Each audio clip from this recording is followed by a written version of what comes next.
Last year, the Ohio Republican Party voted to endorse Vivek Ramaswamy over a year before their official primary, with several candidates already preparing for a run, including Ohio Attorney General Dave Yost, and the rumors of newly appointed Lieutenant Governor Jim Tressel also considering a run.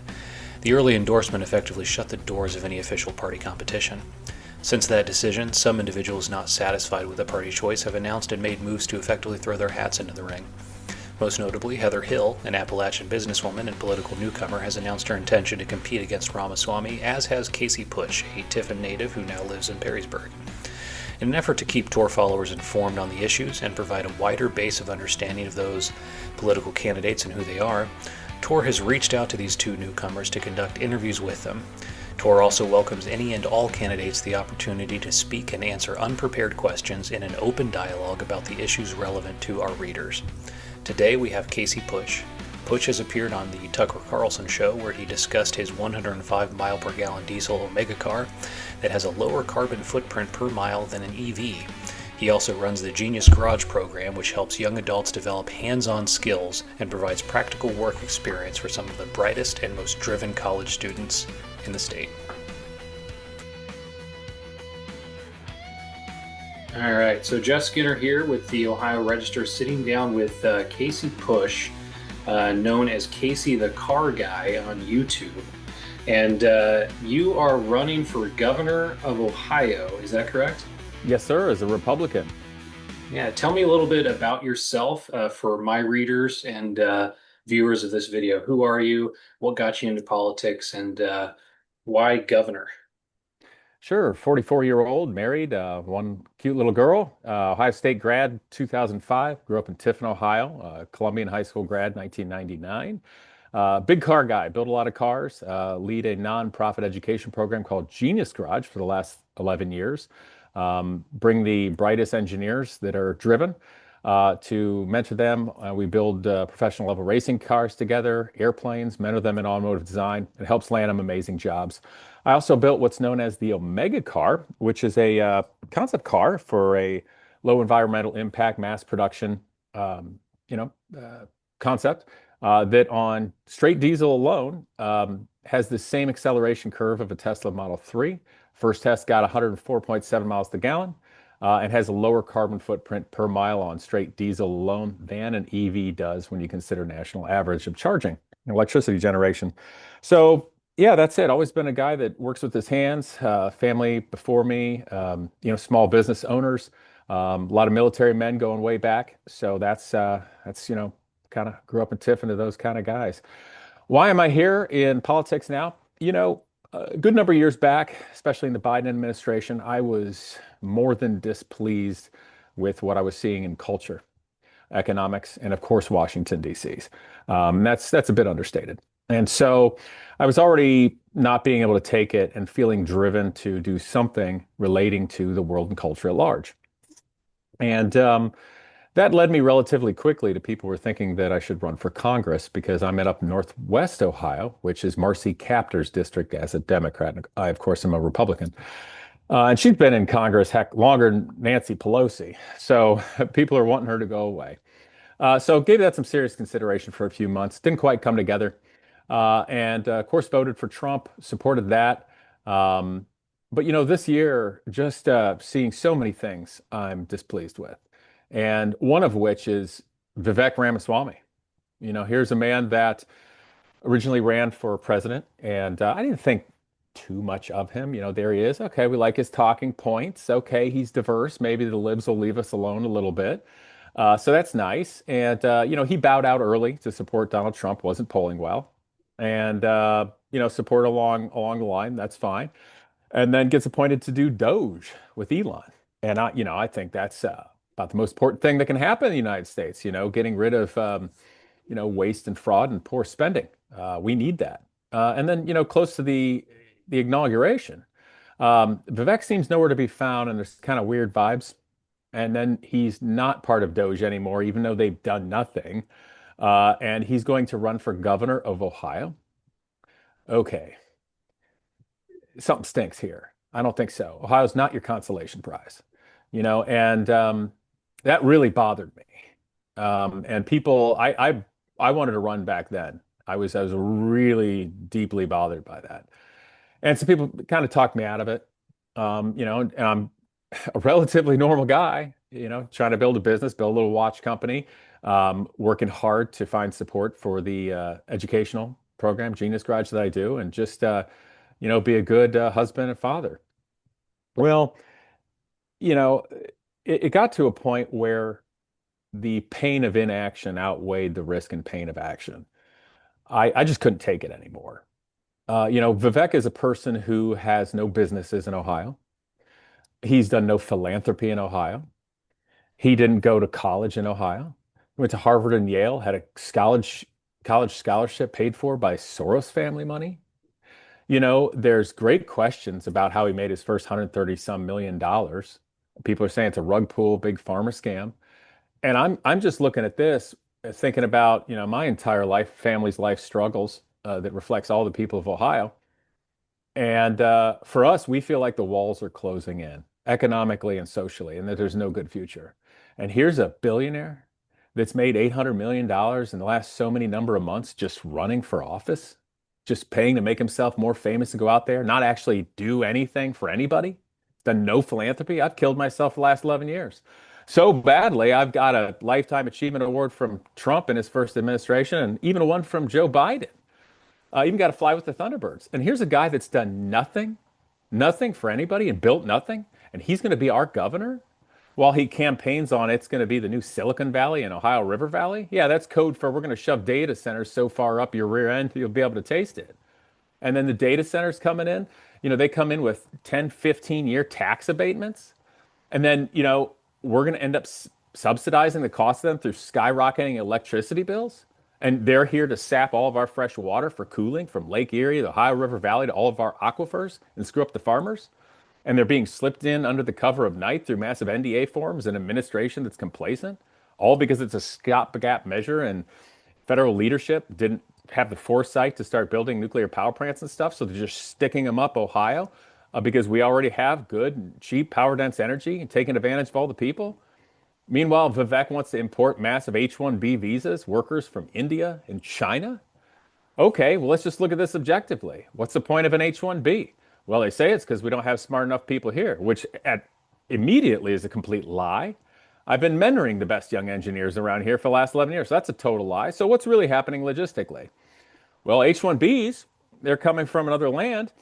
Corporations love it because they can pay them less. Heck, even Grok, which is Elon Musk's AI, said to me when I started asking that Tesla saves $100, $200 million a year by hiring H-1Bs.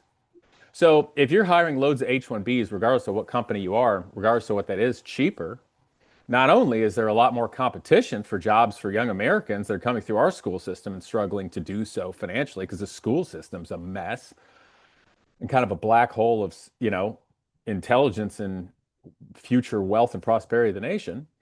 So you make it harder for them to get a job because there's competition, but you do something else.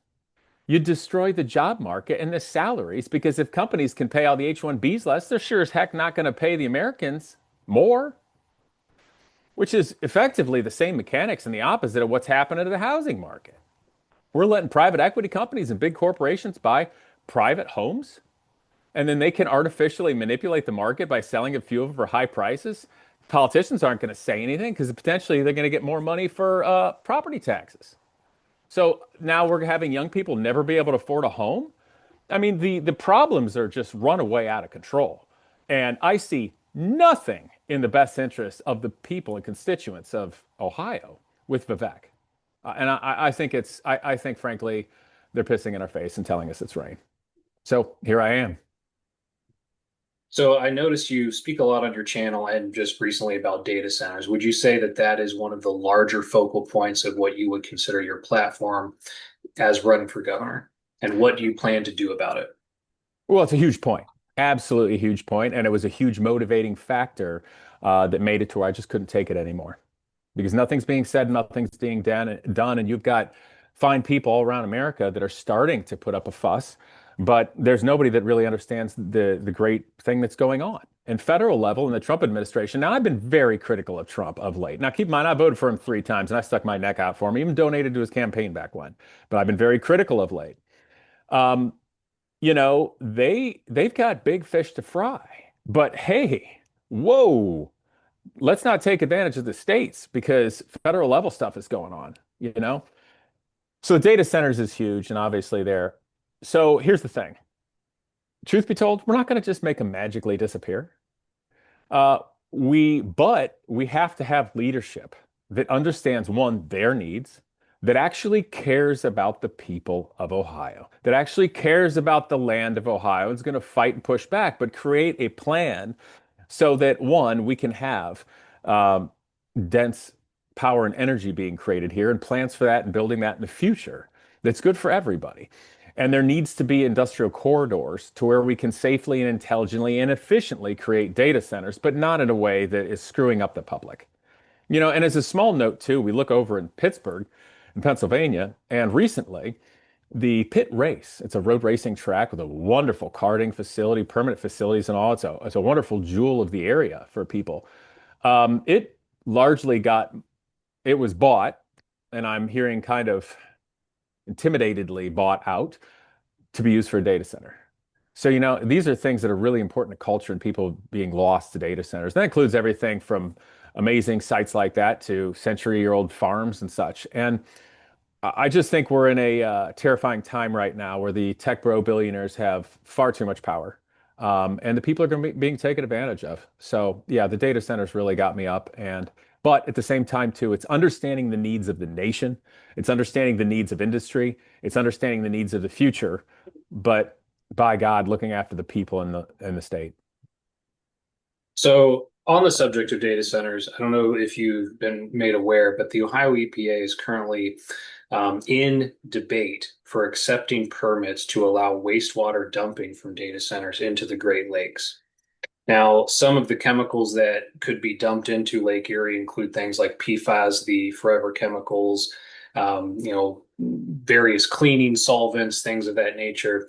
As governor, if you were to win, what would you do about reining in some of these environmental protection agencies that seem to be, we'll say, shirking their responsibility to actually protect the environment and protect people? Well, I care a great deal, a tremendous amount. Even when I was a kid, just being a little boy and playing in the creeks and the ponds, I amphibians are a first, frogs and salamanders and newts and such. They're a first sign that there's something wrong. So I care. I'm connected in there. I just won't take it. I won't take it because, world global power hungry people in Washington, D.C., around the world, tech bro billionaires that don't care of any state, city, community, or country because they're that wealthy. They don't care. I do. And again, it's understanding the needs of the future. It's understanding the needs of industry and the changing of our times, but having the foresight and the pushback to hold people accountable, which also includes government agencies and people in a position of power that need to push back harder, not take an easy way out. And that's all there is to it. It it isn't specifically a fight. It isn't specifically a war, but it may require going to battle, may require pushing back. Well, it will, absolutely. But that's just it. It's a strong, firm stance for the betterment of all the people in the state and the environment. So let's jump into some local issues, if that's all right.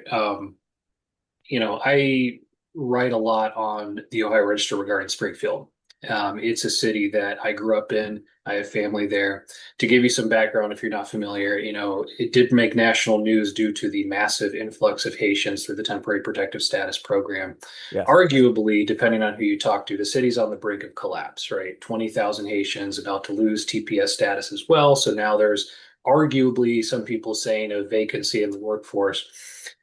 At this time, between Springfield and also in Columbus, you have an issue where city leadership is speaking with members of these immigrant communities, be it Somali, be it Haitian, about how to shirk immigration law and how to sort of work within the, we'll say, between the lines of what they should and should not be doing.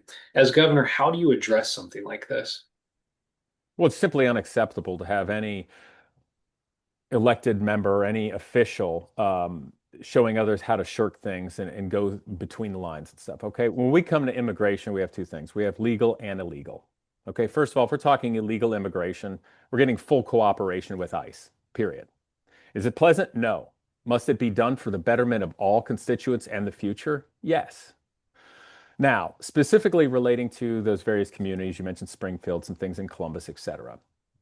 First of all, one thing that has to be looked at very carefully is waste, fraud, and abuse. What's happening? Why? Why are they there? What's going on? What were the choices made? So that's the starting point. So full cooperation with ICE.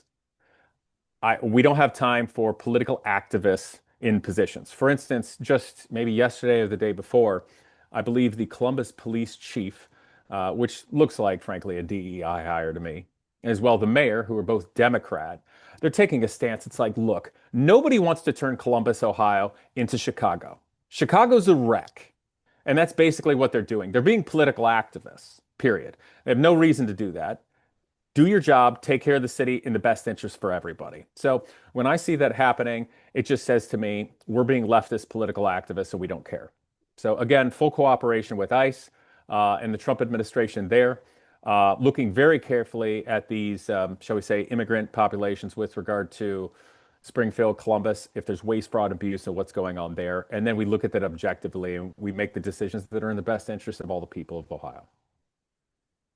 Do you think there's a labor shortage in Ohio? No, I think there's a leadership actually caring about the people in the future shortage. We, I've been doing Genius Garage for 11 years, the 501(c)(3), working damn hard. I don't get paid doing it, but no student has also ever had to pay to be part of it. Yeah, I actually care, which is it's funny. I have to tell you, the people like in Washington, D.C. and billionaires, they don't do seemingly anything in any person's best interest just because it's a good or right thing to do. So it always throws them for a loop, what we're doing with Genius Garage. But I say that because for the last 11 years, I have absolutely seen firsthand the amount of awesome young people across the board who want to work, who are smart, who have the opportunity. But we are absolutely stifling their futures already with the nature of how the American educational system is. Look at colleges. A 17-year-old kid can end up with a $100,000 loan that you can't default on and potentially go in for a major, which there are no jobs that they can pay it back. And what have we done? We've just destroyed the future of America, destroyed that family, put them in debt, and basically just created political radicals for the future. Meanwhile, big universities have multi-billion dollar endowments. So they have huge endowments. We need to look at what's going on with that because if they can take a fraction, uh, a lot of that and the money that they would make reasonably from just investing that and pay for a massive amount of scholarships, if not all of their students, for going to school, well, then we have a huge problem because that means that universities and colleges are only a black hole for the future wealth of a nation, the past wealth of a nation, and for anybody having a better tomorrow. So we have to look at what's going on and why. And that's not a simple BS answer like, oh, should we forgive student loans or not? No. What is the root of the problem causing it? Period. So that's what I see. That's what needs to be done. And just one other point relating to Genius Garage. It's made a huge difference. Because of that program, obviously in conjunction with school, but because of that program, I have students getting jobs everywhere from Lockheed Martin to Tesla to Ford and GM and Marathon and unbelievable other countless other jobs. But in Ohio, there's zero support for any educational program like that. But we've got something called Ohio Means Jobs.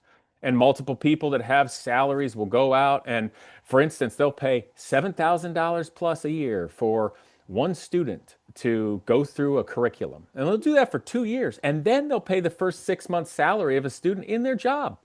But the small print at the end, only if the student is a drug addict, an ex-felon, or born in extreme poverty. And I go, okay, we're only helping the people who are going to have a very hard time working or don't want to work at all, and we have nothing for our best people to go anywhere. Big problem. We got to do some merit-based stuff. So regarding the workforce, we absolutely have workforce. But the problem is our society is just backwards, broken, and with black holes that are taking away the future from everybody. We got to change that and get people happy, believing there's a future to where they can learn and work and have jobs. For listeners, the program that Mr. Putsch is referring to is called the Workforce Innovation Opportunity Act. was passed during the Obama administration, also called WIOA. It's administered through Ohio Means Jobs, so you can look that up there. That does bring us to a conversation on immigration in general. And we talked about your opinion. You don't feel like there's a labor shortage. Let's talk about legal immigration. Do you see a need for mass legal immigration, whether that be through an H-1B sponsorship program or elsewhere in Ohio? No, I don't. Tell me why there's a need. I'm asking you. Why are So we even asking? I know I'm not in any way being so combative right you're, now. no, I'm no, just no. being serious. But let me ask you that. Why are we Why? even asking this question? It's a fair assessment because it is being pushed from what I can see in political discourse, which is Yeah, why I asked it, which is, we need to do this. We have labor shortages they everywhere. say that. They say that. That's very true. So I want to preface this with if you're not aware, the Indian government recently, which is about 75 to 78% Indian H-1Bs for that program, is what Correct. the demographic breakdown is right now. They have a stated goal over the next 5 to 10 years to increase remittances by about $300 billion. And they want to do that by flooding the market in the Western countries by about 45 to 50 million import workers. Now, uh, I guess the You know why I'm question. smiling like this, right? Well, the question is, as governor, how do you protect or what do you think we can do to try to, protect American workers against what is essentially what some view as an onslaught? It is an onslaught. And the reason I was smiling based upon the things you're saying is that's not needed. That's a way to destroy Western society and put everybody in a simple position to make all the corporations and all the billionaires far more wealthy and have a lot more power over everybody else and put us in a horrible position. Period. That's how the game is played. That's what that is. Why is the state so important? Why is the governor role so important? Because these are our last bastions. So here's the thing. Corporations need workers. Okay, we got H-1Bs now. Okay. Well, we're going to be weaning you off of that. And meanwhile, I'm going to be fixing everything that's wrong with education. I'm going to be fixing everything that's wrong with that. And I'm going to be fighting against all the things that made me smile in a ironic way, knowing that they're basically trying to destroy society. Because Ohio's my home. It's been my home forever. Got a lot of families been in the military going back to the 1800s, and we have all fought and struggled. Some of my family in horrible wars, and obviously the struggles of building everything from your own small business to even an educational program. And it is absolutely absurd. It's disgusting. It's unfair what's happening. And I refuse to sit down and watch any shred of a future be stolen for everybody in Ohio. So one of the agencies that I think has done the most to impact the influx of H-1Bs into the US is a nonprofit group called IT Serve Alliance. They're a conglomerate of IT companies, and they work very closely, from what I can see and tell, with the Indian government. Their recent annual symposium, which was taking place in Puerto Rico called Synergy Event 2025, was to have a keynote speaker, Vivek Ramaswamy, your potential primary competitor. Now, I shouldn't laugh I, at that. Excuse me.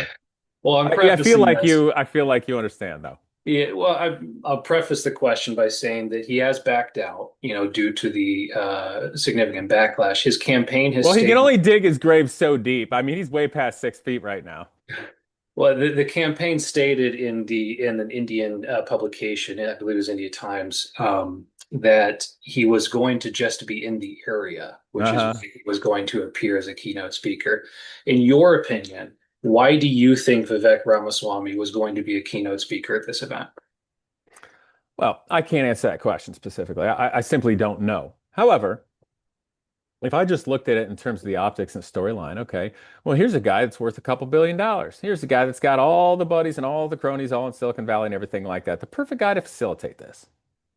Well, old Vivek, heck, he left Ohio not long after graduating high school, and he was a first generation American. People call him an anchor baby, and he's Hindu, but went to Catholic school, stayed Hindu, just left Ohio after that. He doesn't care.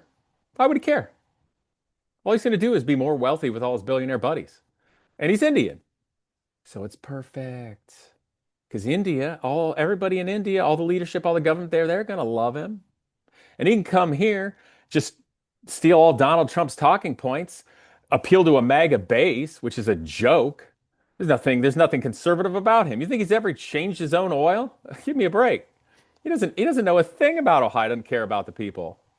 So of course he's going to be able to facilitate it because he can just go on the talking tour for the last couple of years, increasing his net worth $800 million while doing nothing for anybody. So he's the perfect created man to facilitate it. It's horrible. So we'll depart from Vivek for a moment, and I want to come to property taxes. Right now in Ohio, there is a significant campaign going on to overturn or abolish property taxes across the board. Correct. What is your opinion on this push? Do you support it? Are you against it? And how do you feel it would impact, school funding or state funding in general? Well, something I'm looking at very closely right now. My guys have reached out to the people that are leading that. I think they have something like 370,000 signatures, which I can completely understand why. I don't like property taxes. However, they have some value to society, and also they have value more than just bringing in revenue. I have to point out, now I'm not advocating for it, I'm just speaking with fact. So, one of the things that I find most disturbing about private homes are the corporations and private equity companies that are able to buy up massive quantities of it to change the market, to basically destroy the future so nobody's going to be able to afford a home. This is another component of the slow way to steal the future away from America. So my great concern with the ending property taxes effort is who's funding that? Who's behind it? Is private equity behind it? Because if you get rid of the taxes, then the state loses some ability to regulate certain things where, let's say hypothetically, you have corporations, private equity companies buying a bunch of homes. You couldn't hypothetically increase their taxes anymore to make them discourage them from doing it if there aren't any. So I need to find out more with who is behind it. We've tried to speak with the people that are leadershiping there, and we didn't have great luck yet. I don't know why. We're going to keep trying. I applaud the effort. I completely understand why people want to get rid of property taxes, genuinely, genuinely. However, all of the mechanics of this has to be completely understood when I'm looking at the governor's seat so that we can do the thing that is in the best interest of everyone and the future. So would it be fair to couch your opinion on the matter as A, you want to figure out who's behind it, but B, you want to ensure that certain entities or agencies are still going to be, whether it be school boards, et cetera, districts, be funded if it is abolished? Of course, I care about those things. You don't just start slashing everything and end up in anarchy. All of the great problems of Ohio and the nation have been created and the webs have been woven over a long period of time. So there's no magic wand for these things, but it's completely understanding the scenario so that we can genuinely do the best good in the future. And by best good, I mean for all of the people, period. So with that, let's move to prospective general opponent, Dr. Amy Acton. Mhm. So she sat on the advisory board for COVID during the great pandemic of 2020, 2021. What do you see as the biggest risk factors if she were to take office? I'm just going to speak kind of from the heart looking at it. She seems like a pleasant enough person.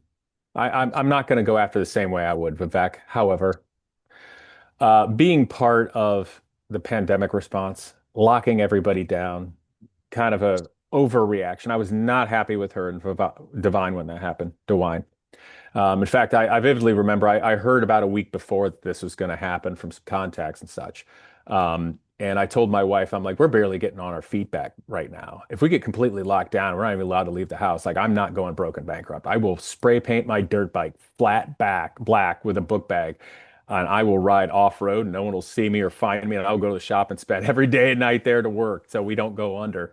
So I know the hardships. I know lots of people that lost their businesses. Their dreams were crushed. These are both Republican and Democrats, undeservedly. I remember the absurdities of having to wear a mask to go into a restaurant, and you can't even pull it down to talk to the person. But yet, when they seat you, you can just take it off willy-nilly. It's no problem. So it was absurd across the board. And then the other thing that greatly disturbs me is when she was, I believe, the health director, she resigned. Cited there were reasons that she was afraid of being pressured to go against doing something that was in her, shall we say, values. So the going got tough, so tough that you couldn't handle it and you had to bounce. And now this person is running for governor. This is a person that is going to be in charge of, say, all the F-16s of the National Guard, the Air National Guard, for one of many, many things. I, I don't think so. I think she's pleasant. She may have a lot of knowledge, a lot of expertise, but no. You mentioned there, she had resigned due to feeling like she might be pressured to go against the science. I'd like to talk about science for a little bit. The Maha movement right now was a big component of what got Trump elected and brought in that red wave in the Yes. last election and put Robert F. Kennedy in charge of HHS. Have you been following a lot of the news and directions about HHS and the vaccine schedules and things of that nature? Not as closely as some of the other, frankly, shocking things that are happening out there. Obviously, you can only pay attention to so many things at a given time. Uh, the things that RFK Jr. were bringing to light, obviously during the campaign, were hugely important. Hugely important still to this day. Even my wife and I were talking about things just an hour ago. I said, that relates a lot to what's going on there. Um, but forgive me, beyond asking how closely do I pay attention to it, what was your question with regard to that? Well, just an intro to recently HHS and the CDC removed the hepatitis B vaccine, as you might have heard from the child recommendation Mhm. schedule for infants. What is your opinion on that? Do you have one? Well, I'll be perfectly honest. I grew up in the 80s. I was born in 1981. When you just simply look at the amount of vaccines that are being added since that time, it's a little shocking. When you look at other things that are happening to all of us, how we're becoming so much more unhealthy, what new conditions and things are being happening. Um, you know, am I a doctor? No. However, I can look at these things and go, this needs great review. And I know how absurdly powerful big pharma is. So all I can say is that when everybody was shouting, trust the science over, say, the last 4 years, it seemed a lot more like political activism than actually science. Because science is something you don't trust. There's a scientific method to get to the truth and what's going on there. And I am not willing to risk children's lives and their future and the future of all the constituents of Ohio just because big pharma wants to make more money and I should just shut up and take it from them. So HHS has been diving in a lot into what I would consider root cause analysis with regards to things like autism spectrum disorder, Asperger's syndromes, and, Mhm. and things of these natures that are um, they believe may or may not be linked to vaccines and things of that nature. Yes. Do you think that Governor Amy Acton would be interested in diving into the science? I don't think I would answer the question the way you phrased it because I'd like to think she cares about science, but based upon the way I've seen her be, I think she's too entrenched. I think she's an entrenched bureaucrat, Democrat bureaucrat. I don't see her making bold moves to buck a system if it needs be. Now, I'm not saying to go on some sort of conspiratorial rant or dig and just go on a whim, but I don't see her having the courage to push back um, to better anything. I think if Amy's in, nothing is going to change. We're going to have the brakes on everything and everybody, while billionaires get to do whatever the heck they want. And that's just not an acceptable choice. So along those same lines, Ohio currently has multiple different exemption methodologies for individuals who don't want to vaccinate their children, whether that be through conscientious objection, religious, spiritual, or medical exemptions. As governor, would you fight to either expand those for workers and adults, keep them for children? Where do you see that going? under a Putsch governorship? Those items you mentioned are something of a slippery slope. It needs to be looked at objectively. I don't have a specific answer for you right now, but I will certainly be looking into it because there's just too many ways things can be taken advantage of. Vaccines exist for a reason. They are very important for the health of everybody. But as with everything in modern America, government, bureaucratic entities, corporations, things get out of hand. So it requires someone with the some wisdom of years that's calm, has a firm hand, can look at things objectively, listen to people, listen to experts, know when they're getting fed a lot of BS, and make the decisions that are in the best interest of everybody. So I will be looking at that carefully, but weighing all the options. Did anyone ever be forced to take a vaccine? It depends, but I didn't like what was happening in the last 5 years. I'll put it that way. Okay. So we'll come back to the Republican primary. So Vivek Ramaswamy, I don't know if you've seen, he recently went to AmFest, TPUSA, and had I shouldn't smile at that. a very long speech. He was also noted for putting in a New York Times publication Oh article yeah. in which he is really hitting hard against this concept of heritage Americans, heritage in general with America, and seeing it as the focal point of a problem within the Republican Party. What is your opinion on that? Of course he is. Of course he is. He's a globalist Trojan horse. He's here to facilitate massive amounts of H-1Bs from India, and he's here to facilitate massive data centers that all us normies have to pay for and subsidize. Of course he's doing that. Because if he can help divide the right by pushing leftist propaganda article that he authored in the New York Times, then what he's going to effectively do is try to make it so that if you don't like Vivek Ramaswamy just because of his merit, what he's done in his policies, oh, then you're a racist.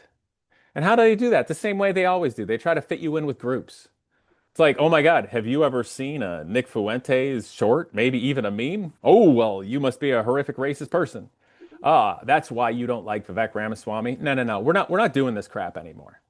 We're just not doing this crap anymore. And people don't like it. He's getting massive amounts of backlash from the New York Times article. I, in fact, did a video in complete response. My thumbnail says, I'm American, comma, loser. My speech to end Vivek Ramaswamy and save Ohio. Because that's exactly what it was. His title of his article was, What is an American? Well, gee, Vivek, your parents came from India and you were born here. And you want to tell us? Well, you have the right to do so, but we also have the right to think you're full of crap and that that's leftist propaganda. So his speech at AmFest, I'll be honest, I did not watch the whole thing. I couldn't. I could probably stomach about 2 minutes at any given time because just my propaganda alarm is just it's going off like crazy. And people don't like it. They don't like it at all. And frankly, I think the Ohio Republican Party and people that endorsed him are going, oh God, what have we done? Because frankly, they made a mistake. They made a big mistake endorsing him early on. And shoot, a couple of weeks ago or so, Donald Trump had to come out and endorse Vivek a second time when his poll numbers started dropping lower than Amy Acton, who frankly, at this point, if no one else were to run it, it was just Vivek and Amy, all Amy would have to do is smile and shake a few hands because Vivek is just digging his own grave right now. And it's sad. And this is what's pushed me, a normal person, to the point of I just can't take this anymore because I'm being straight. I am absolutely risking my life doing this. That's not hyperbolic in every way, shape, and form. Are you a racist? That's a great question. I don't know. Well, I just, it seems to be the trope du jour. It's a fun question to ask, isn't it? I Yeah, thought it just to was mess 10 with years people. old. Yeah, I Well, thought it was it's a 10-year-old trope from 2015, and now I I'm hearing know. it again in the news cycle, and it's Well, do I you think think when you asked me that question, my immediate reaction was to laugh, wasn't it? Mhm. Well, the question itself is such a trite joke now. What are we doing? What are we doing? So many years ago when we had George Floyd and Black Lives Matter and everything surrounding that, and how the left Everything from potentially Soros money infiltrating it for leveraging and trying to divide the country between black and white. Um, Nobody's better off for that. Certainly not black people in America. Oh, well, then when that wear down, oh, well, we're going to leverage and try to radicalize people in the rainbow community and trans people for the same things. We're going to try to divide America that way for political gain. No one's better off for that. The rainbow community certainly isn't. And then oh, we're going to do the same thing with Mexicans because illegal immigration and ICE. That's not helping anybody. And now the soup du jour is if you're anti-Semitic. Because hey, oh, here's a controversial statement. I don't like tens of thousands, if not 100,000 innocent women and children being killed with American taxpayers' dollars. But just saying that makes you anti-Semitic. Like I'm done with this racist stuff. I'm done with this biggest stuff, sexist stuff, anti-Semitic stuff. No, we all have to have the courage to just stand up and objectively be able to say if something is wrong or not, and call it out on either side of the aisle, regardless of what side of the aisle we may be on. Because if we can't do that, there's no America. And one last thing I'll say on that note, and I'm getting a little bit of a tangent, but I think it's worthwhile. So many people are absolutely discouraged about what they call the uniparty. Two wings of the same disgusting bird. There's also some more colorful metaphors that I enjoy, but I will save you from right now. And that just goes to show the political industrial complex is disgusting. So that's disheartening to so many people who don't even want to vote, don't even want to take part in our democratic process of our, beautiful constitutional republic. I uh, I think there's another side of that. If you flip it over, the uniparty, you see that there is no left and right. It's a construct. There's just people. What's in the best interest of everybody? A few months back on my YouTube channel, I just couldn't take it anymore. I'm just going to think for myself. I'm going to say what I think. Shoot from the hip. I've got everything from conservatives. I've got like a flat curve from the age of late teenager all the way to 65 plus watching. Lots more women. I have liberal women in California who vote Democrat. To me, a Republican in Ohio that votes for Donald Trump, agreeing. Even being big enough to say, the things you're saying are hard for me to swallow, but you're right. That tells me that we have so much more in common than we ever did apart. And all of these things from that we're trying to divide us because of our races, because of our sexes, because of our sexualities, because of religion, they're all just plays. They're all political plays that somebody is paying for. They're psyops to divide all of us. Because if you can divide people and put them into different groups, you can control them and pit them against each other. In the same way, the internet algorithms drive addiction to the platform through hate. The lowest common denominators of what makes us human, they're using against us. So that we don't suddenly realize, hey, I think the people that really don't have our best interest in mind are actually in office and they're billionaires. So I guess last question for the primary concept with Vivek. It sounds to me like what you're saying is that he's resorting to these attacks because he might be feeling like he's losing control of the party. Why do you think he's losing control of what is essentially, prior to your initial run, a solo race? He has no substance. He's been out in the public spotlight for too long. He's become stale. He's like an expensive exotic car. It was on the market too long. It was too high priced. And it's been on the market so long, nobody wants to buy that car anymore. And it's had enough time for people to watch and look and listen. He's not doing anything for anybody. He's not helping anybody out. It's becoming more and more obvious, all the cracks in the veneer. The fact that he seems to have genuine contempt for people and Americans. So he's been out there too long for his own, which is his own detriment. And that's why he's resorting to this. I don't know entirely everything behind him, other than what I can see. I think the dark side of data centers, certainly the dark side of H-1Bs, is being reflected in Vivek. I think he was a channel for that. So they're trying to attack and divide us there. I think that's their last ditch effort. And they must be doing a pretty bad job of all of it if a normie car guy from Ohio can't take it anymore, that he's literally risking his life, livelihood, everything. I'm not a billionaire. I'm not, so, I mean, other than the fact that it's not in the best interest of the right to hit me, I'll be honest, like, I don't want to forgive me for saying this, but like this is the Bible my grandfather was gifted from his Sunday school teacher in 1933. They had through World War II. Um, and I got to be honest, all I can hope is that the man upstairs likes me a little bit because this is insanely dangerous. But Vivek is such a mess that's why they're resorting to these tactics. Well, I'll give you the final word. Any last uh, bits you want to say to readers, watchers at the Ohio Register? Well, it's simple, guys. We have to think for ourselves. I'm a Republican. I've always been one. I voted for Donald Trump all three times. We have to have the courage to simply think for ourselves, to not react immediately and emotionally. If we get angry over a lot of period of time, that's fine. Be angry, but we have to focus it in the right way. I can tell you this, it does not matter if you're in California, Ohio, Texas, or New York. If we can't come together and realize that, hey, we have to figure out how we're going to have a good future that we can count on, a future for our children, and how to protect our own interests just to be able to make a community, to build a family, to build a business, we're going to be in big trouble. So I just implore everybody to think for themselves. And we're in it together. And that really does mean if you're a Democrat or a Republican. I happen to be a Republican because I think that's the best base to build a great future. But I have a heart. I care about people. I care about the environment too. But darn it, I'm not afraid to push back and do the thing that's going to protect everybody. Well, Casey Putsch, Casey the car guy on YouTube, thank you for joining me today.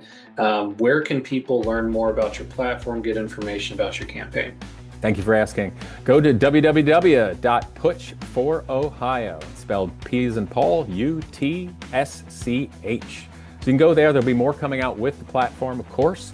We'll be putting out videos now with regard to Casey the car guy on YouTube. And of course, Axon, it's just going to be growing and growing and growing. But the one thing I can say is I'm a real person. I care. I can't take it anymore. I don't think you can either. And I'm fighting for the future, guys. So I hope you'll at least give me the benefit of the doubt for being a human. I'm not the man upstairs. I'm not perfect. But we're getting better. We're learning. And we're going to do the thing that's in the best interest of everybody for Ohio.